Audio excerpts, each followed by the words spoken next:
Olha o gesto que o Elon Musk vai fazer. Elon Musk, durante um discurso na posse de Donald Trump, causou polêmica. Musk subiu ao palco. Olha aqui, ó. Musk subiu. Olha aqui, ó. Ele fez esse gesto aqui, ó. Do regime nazista, ó. Caraca, velho. Mas é claro que não queria dizer exatamente isso, mas deu a impressão, velho. Então, onde eu quero chegar com isso? Pera aí. Dia depois que ele fez esse gesto aqui, vários dias depois da posse de Trump, o que aconteceu? Durante uma conversa no X, né? Uma live transmitida lá no X, Alice Weldon. Então, o que acontece? Elon Musk debateu com Alice Weldon, enfim, líder do Partido de Direita Alemão. Durante a conversa, Weldon, candidata, né, da sigla ultradireitista alemã, afirmou que o ditador nazista Hitler não era de direita, e sim um socialista comunista. Enfim, a discussão sobre se Hitler era de esquerda ou de direita ferveu nas redes sociais nessa época. Isso foi há vários meses atrás, enfim, mas ferveu. Enfim, ferveu, cara, ferveu. Se você pesquisar essa época, se era de origem do marxismo, ferveu nas redes sociais. Esse cara aí, o Bigodinho, né, que matou 1 milhão de pessoas. Esse cara aí, o Bigode, né, Adolf, discutindo nas redes sociais se ele era de direita ou de esquerda. E tipo, pra que o Elon Musk foi fazer este gesto na posse do Trump? Cara, mas que ele fez pra provocar, velho. Ele fez pra provocar. Ele fez pra provocar. Enfim. O que eu posso falar? Tanto o nazismo alemão quanto o fascismo italiano surgem após a Primeira Guerra Mundial contra o socialismo marxista, tá? Que tinha sido vitorioso na Rússia na Revolução de Outubro de 1917. Mas também era contra o capitalismo liberal que existe nessa época, né? É por isso que existe essa confusão, enfim, do porquê as pessoas confundem se ele era de esquerda ou de direita. Mas se você analisar um pouquinho mais, se você tiver um neurônio, você consegue analisar isso. Enfim, tipo, não é que... Cara, antes de começar isso daqui, eu vou ser imparcial, tá? Não é que o nazismo fosse de esquerda, mas ele tinha um ponto de vista crítico em relação ao capitalismo, que era comum a crítica que o socialismo e o marxismo também fazia, tá? É basicamente isso. Cara, se você reparar, tanto o socialismo quanto o nazismo criticam o capitalismo liberal, né? Aí dá essa impressão. É basicamente isso que acontece, que eu tô tentando explicar aqui. Cara, o que eles queriam fazer um tipo de socialismo, mas que fosse nacionalista para a Alemanha, sem a perspectiva de unir revoluções no mundo inteiro, tá? O que o marxismo tinha. O projeto do movimento nazista previa uma revolução social para os alemães diretamente do projeto dos partidos de direita da época, que vinha de uma cultura política do século XIX de exclusão completa e falta de diálogo com as massas. Mesmo assim, tipo, é difícil classificar o nazismo na política atual, entendeu? Eles rejeitaram o que a direita da época tradicional pregava e também o que a esquerda estava estabelecendo. Eles procuravam se mostrar como um terceiro caminho, entendeu? A ideia de uma revolução social para a Alemanha deu origem ao Partido Nacional Socialista Alemão de 1919, né? Mas algumas pessoas falam que o socialista nesse nome não estaria correto, né?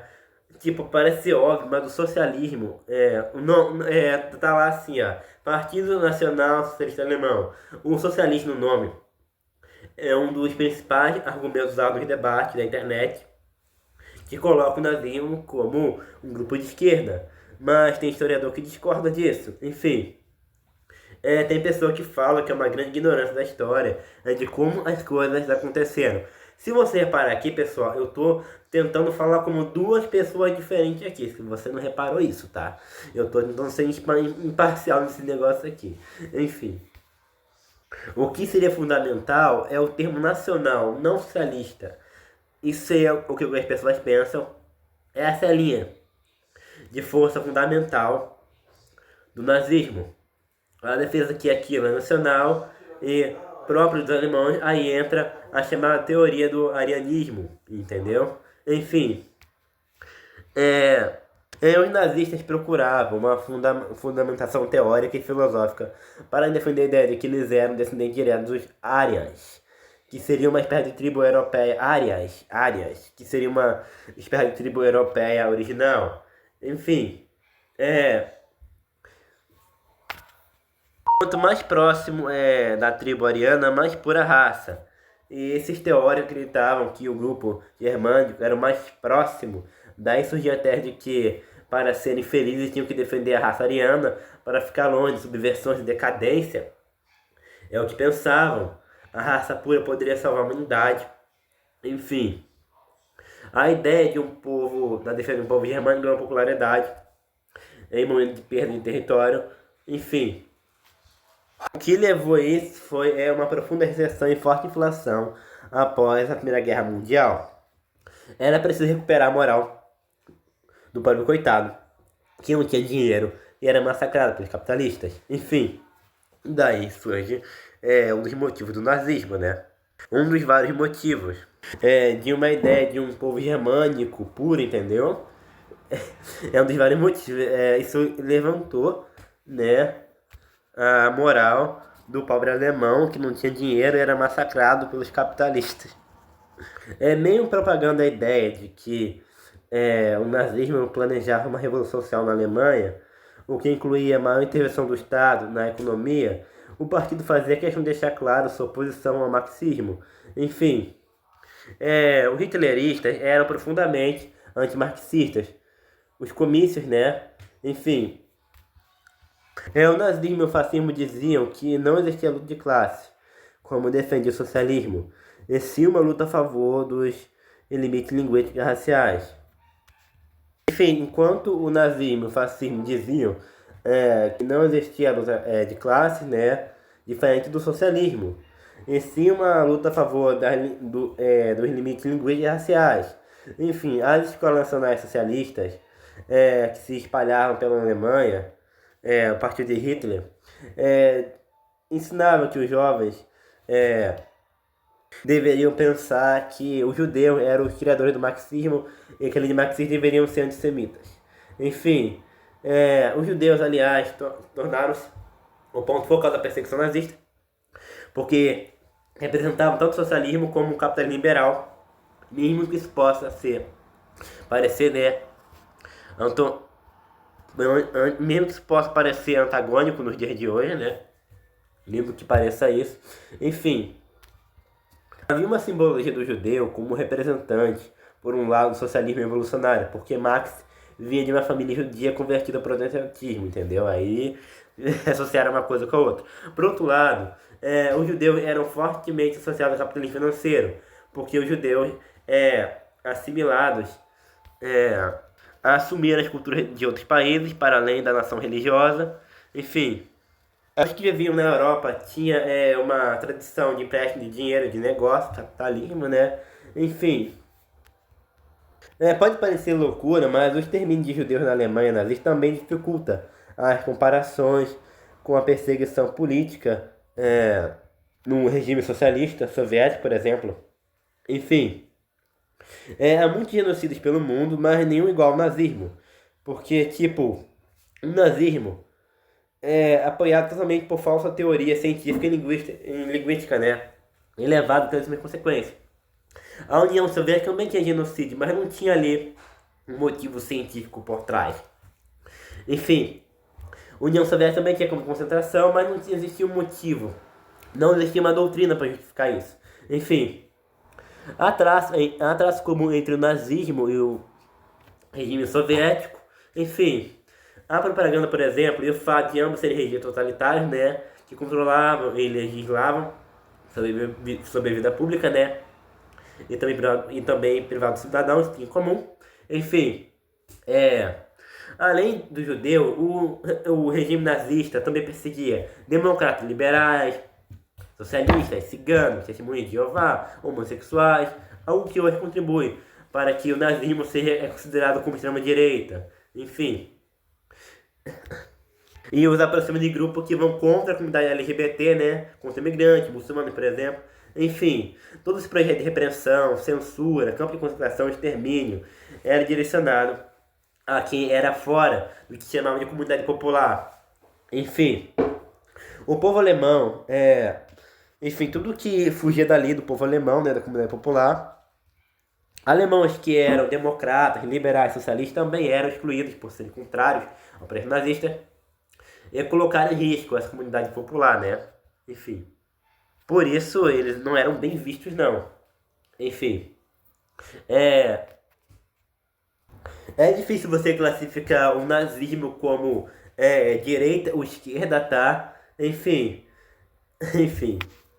Enfim, independentemente ou não de ser direita ou esquerda, foi só um regime para matar pessoas que estão fora dessa normalidade do povo alemão, né? Tudo que eles não achavam superior, né? Enfim, é basicamente isso. Como eu falei, o partido nazista perseguia quem não era a favor dele, não importa se você era alemão. Não tem a estátua desse cara aqui, até tirei uma print, ó. E na estátua está escrito: você pregou Jesus Cristo onde reinava o anticristo. Enfim, essa estátua aqui é de um cara lá que morreu, defendendo os judeus. O nome dele era Dietrich Bonhoeffer. Ele nasceu em uma família alemã, culta e humanista. Desde jovem mostrou grande inteligência teológica e uma fé profunda centrada em Cristo e na responsabilidade moral do cristão diante do mal. Quando Hitler chegou ao poder em 1933, muitos pastores alemães aderiram ao nazismo, vendo no nazismo um salvador nacional, enfim, que misturava cristianismo e ideologia nazista, racismo, culto ao Estado, enfim, e obediência cega ao Führer. Bonhoeffer, o nome dele era Bonhoeffer, olha aqui, o nome dele era isso daqui, ó. Peraí.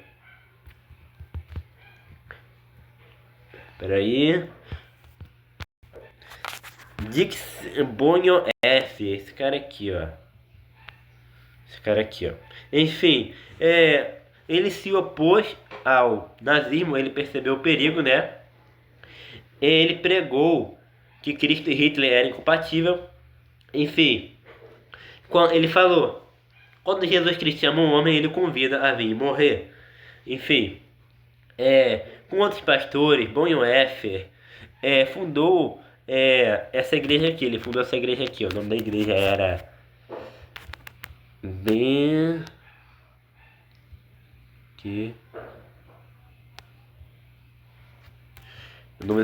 ele fundou essa igreja aqui, ó. Igreja convencente, entendeu?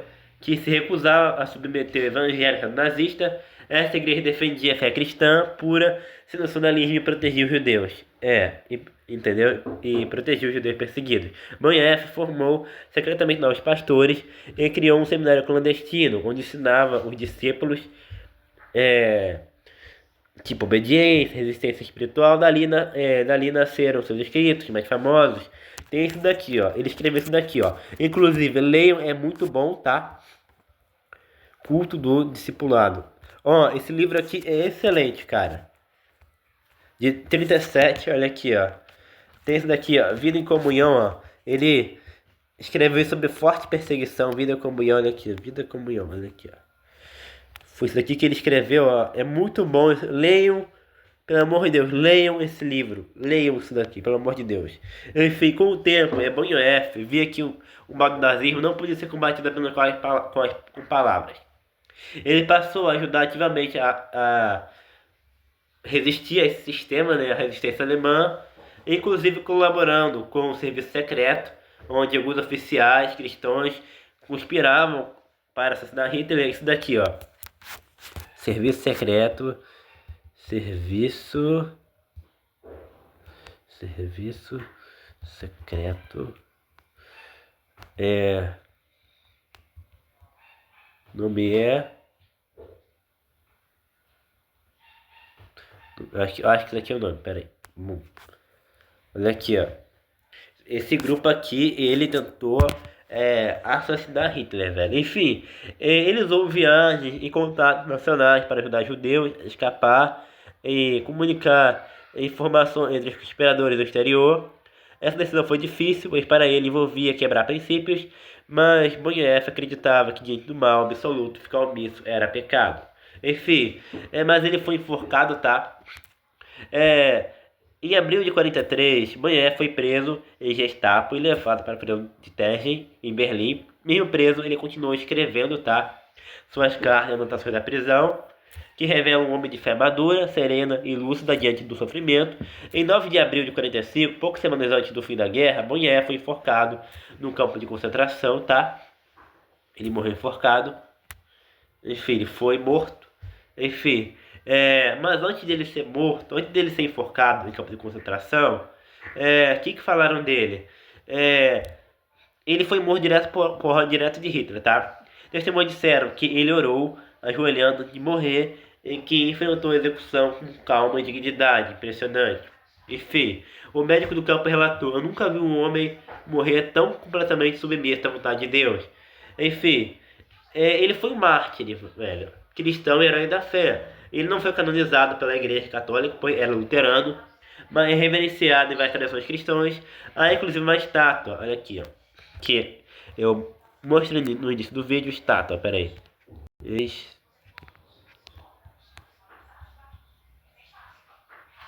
Onde é a estátua?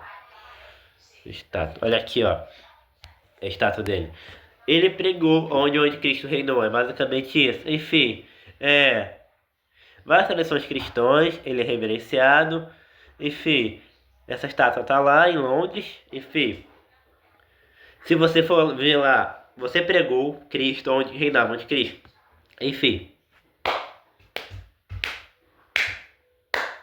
brabo.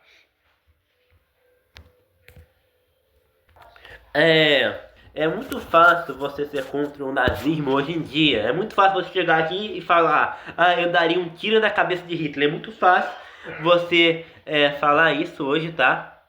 É muito fácil você falar isso hoje. Eu quero ver você lá em 1940. Olha aqui, ó. 1940, Alemanha. Olha aqui, Alemanha. Olha aqui, ó. 1940, Alemanha. Olha aqui, ó. Eu duvido você nessa época aqui, ó, quando o negócio tava fervendo, ó, e você pesar e falar assim: eu sou contra o nazismo, eu sou contra o nazismo. Eu duvido você falar isso nessa época. Hoje em dia é muito fácil. Eu quero ver você ser perseguido, você ser morto e falar assim: eu sou contra o nazismo. Isso que é resistência mental. Nessa época aqui eu duvido. Vocês são muito frangos, me desculpa. Enfim, que Jesus Cristo abençoe você e fortaleça o psicológico de vocês, e que ajude vocês a melhorar e depare seus neurônios. Amém.